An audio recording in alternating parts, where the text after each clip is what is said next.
The episode 3 begins with Dong-ju sitting in his car, wiping blood off his hands. He looks in the rearview mirror and notices a car driving away. He then spots a man named Koo, who is Secretary Jong-soo's assistant. Without hesitation, Dong-ju reverses his car and hits Koo. Meanwhile, Jong-soo is at home, anxiously waiting for a call. Suddenly, Dong-ju arrives with an injured Koo. Jong-soo, surprised, asks what's going on. Dong-ju, desperate, pleads for his life, saying, "I don't want to die. Please let me go." Jong-soo appears conflicted, stating that while he doesn't want to kill Dong-ju, the situation leaves him with no choice. To save himself, Dong-ju mentions the slush fund and offers Jong-soo 39 million won, promising to transfer the full amount if Jong-soo guarantees his safety. Jong-soo is skeptical, questioning if Dong-ju is telling the truth. Dong-ju insists, offering an initial 2 billion won and promising another 7 billion won once he safely escapes. Jong-soo reluctantly agrees, but warns Dong-ju that if he tries anything, he won't make it out alive. Dong-ju proceeds to transfer the money, but before leaving, he threatens Jong-soo, stating that if anyone follows him, he will lose all the money. Jong-soo nods, and Dong-ju exits, his life hanging by a thread. The scene shifts to Yumnam, who is with Boyo. Boyo asks Yumnam to take food to Hee-chul's room. As Yumnam heads out, she unexpectedly runs into Dong-ju. Their eyes meet, and Dong-ju rushes to her, pulling her into a kiss. Overwhelmed, he admits, "I thought I'd die without seeing you today." Yumnam, worried, asks if he is okay, but he simply kisses her again, savoring the moment. Their tender exchange is interrupted when Hee-chul appears. He notices Yumnam's belongings on the floor and approaches her, asking what she is doing. Yumnam quickly improvises, saying she brought him food because he often works late and forgets to eat. Hee-chul, concerned about the cold, advises her not to stay outside too long. He reaches out to touch her face, but Yumnam pulls away, making an excuse to leave. Dong-ju, now in his car, watches a news report about manager Yes' alleged suicide. He realizes how deep the conspiracy goes. Before heading home, he carefully checks his car for tracking devices and finds one under the vehicle. He removes it and drives away, contacting his assistant, Taegum, to arrange a meeting and share the entire story. At the same time, Jong-soo and Koo monitor the tracker, believing Dong-ju is still at home. Jong-soo, now more convinced that Dong-ju has the money, plots his next move. Dong-ju arrives at Taegum's place and reveals that he managed to hack into Jong-soo's laptop during their previous exchange. Using a simple trick, he installed a hidden file while transferring the 2 billion won, giving him access to Jong-soo's accounts. Dong-ju, now armed with more information, calls Jong-soo and confirms the transfer of the remaining 7 billion won. Jong-soo checks his account, finding the money there, and relaxes. However, as he and Koo enter their passwords, Dong-ju and Taegum watch through their own setup, gaining full access to Jong-soo's account details. With a sly smile, Dong-ju drives away, knowing he now holds all the cards. Elsewhere, Sanu, the chairman's son, notices a delivery arriving and spots Dong-ju sitting in a car nearby. Curious, Sanu approaches, asking if he is with the police. Dong-ju says nothing, stepping out of the car and helping Sanu carry the boxes inside. Inside, Yang-shu confronts Dong-ju, recognizing him from his previous visit with the chairman. She asks if he said anything to Sanu, but Dong-ju denies it. He reveals the chairman wants Sanu to take his surname, but Yang-shu resists, stating she does not want that for her son. Dong-ju pushes for an answer, but Yang-shu refuses to discuss it further. As Dong-ju leaves, he notices Sanu following him. He stops and offers a friendly smile, but keeps his secrets to himself. Dong-ju then meets with the chairman, who questions if he told Sanu about his parentage. Dong-ju denies it, stating they only talked about childhood memories and played games. The chairman seems satisfied, instructing him to remain close to Sanu. Secretary Gong arrives, informing them that everything is ready for an upcoming dinner. The chairman asks if Dong-ju's seat is prepared, and she confirms. Dong-ju, puzzled, asks what's going on, and the chairman casually mentions that they are having a meal together, adding, by the way, manager Yes' death was ruled a suicide. Do you know anything about it? Dong-ju feigns ignorance. During dinner, Yumnam arrives with a bruised face. Everyone is shocked, and Yumnam, another character, immediately suspects Chul, asking if he hit her. The room fills with tension as Yumnam tries to explain. She reveals that Chul discovered her past with Dongju and made cruel comments, leading to a fight where she couldn't hold back. He scolds Yumnam, saying she should support her husband, not someone else.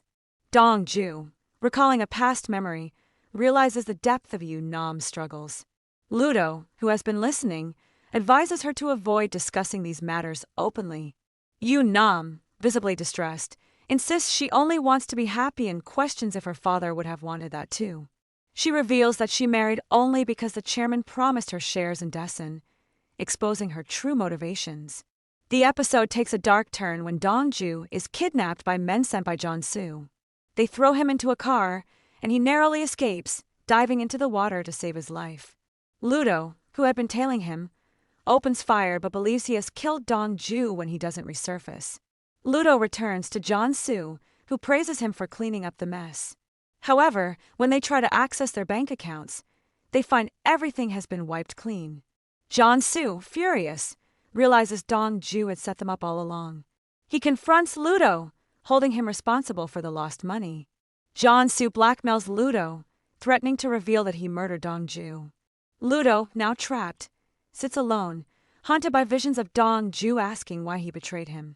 In a surprising twist, Dongju is shown being rescued by a man named Won, who finds him floating in the water. Won, a mysterious figure introduced in episode 1, takes Dongju's watch and leaves him to recover. Dongju eventually wakes up, clutching his watch, a sign he is still alive. The episode 3 ends with Dongju, now fully aware of the betrayal, planning his next move. The episode opens with a rainy night. Dongju is sitting in his car, lost in thought. He suddenly recalls a traumatic memory where his car crashes into water, and he struggles to escape while screaming. It turns out this was just a nightmare, and Dongju wakes up, realizing he is still alive. Soon, Won-bae enters the scene. Dongju, still groggy, asks who he is. Won-bae, holding a syringe, approaches him. Dongju pleads, "Don't do it," but Won-bae injects him anyway, leaving Dongju feeling uneasy. Meanwhile, Ludo is seen at home, sitting quietly. Chairman arrives, sneaking a drink of alcohol despite being advised not to. When Ludo tries to talk, the chairman shushes him, worried that Secretary Gong might catch him drinking. As expected, Gong arrives, scolds the chairman, and takes away his drink. After the chairman leaves, Gong warns Ludo, "If you go, I'll turn off the lights." Ludo, remembering a past event, recalls seeing Gong entering a room at night, where she also saw Ludo hiding. Ludo then discusses Jeonsu with the chairman, suggesting that Jeonsu might be after Dessen Energy. The chairman dismisses this, saying he's just hungry for money. "Do you not remember what happened 30 years ago?" The chairman mentions needing cash to pay Jeonsu, but admits he has forgotten the password to the safe. Ludo offers to help, and the chairman hands him a slip of paper with the password, advising him to take a photo of it. The scene shifts to Ludo working out when he suddenly sees a figure resembling Dongju. He yells, but as the figure approaches, it turns out to be someone else. He enters, noticing Ludo's distress, and asks if he hasn't slept. Ludo explains that he was helping the chairman. He mentions that Yumnam was trying to meet Dongju, but she doubts Jeonsu allowed it. A plan is hatched to remove Dongju from Dessen Group, fearing that if they don't act, Jeonsu might bring in someone else and jeopardize their plans. Ludo, however, believes Dongju will never succeed. Dongju, still struggling with his memories, recalls a moment when he was found unconscious on the road by a woman who called out "Seo." Back in the present, Dongju wakes up and sees Won-bae. When Dongju tries to leave, Won-bae stops him, saying, "You're stubborn. You shouldn't go outside."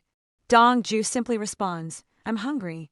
Meanwhile, Go-shur, another character, is seen examining books at the chairman's house, trying to figure out the safe's password.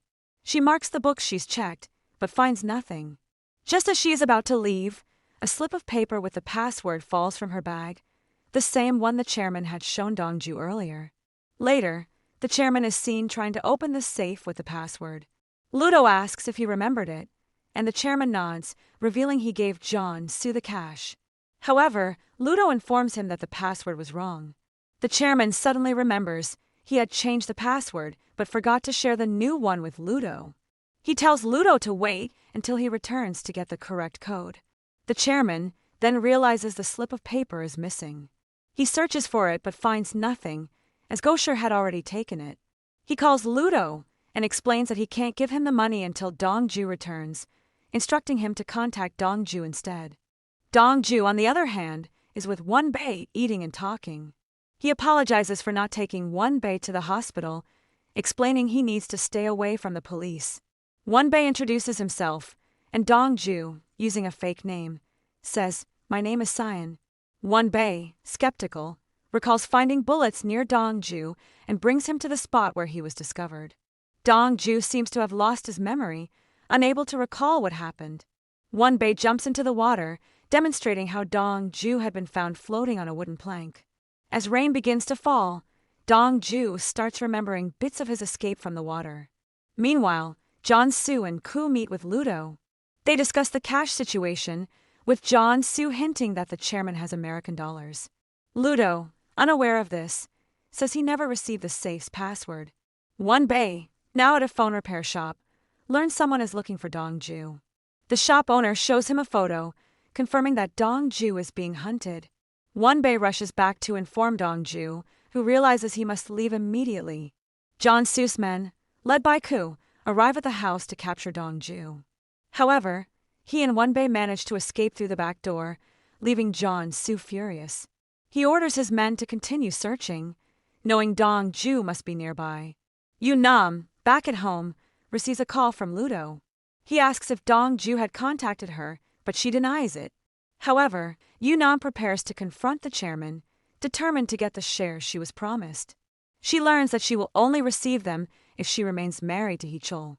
In the final moments, Dongju walks into a shop to inquire about a jacket, hoping to find a clue. Yumnam, coincidentally at the same store with Hee-chul, notices Dongju. She approaches him, saying his name. Dongju turns, their eyes meet, and the episode ends on this intense cliffhanger. Stay tuned for episode 5, which is coming out this Saturday. Don't forget to like, subscribe, and hit the bell icon for more episode breakdowns. Until then, bye.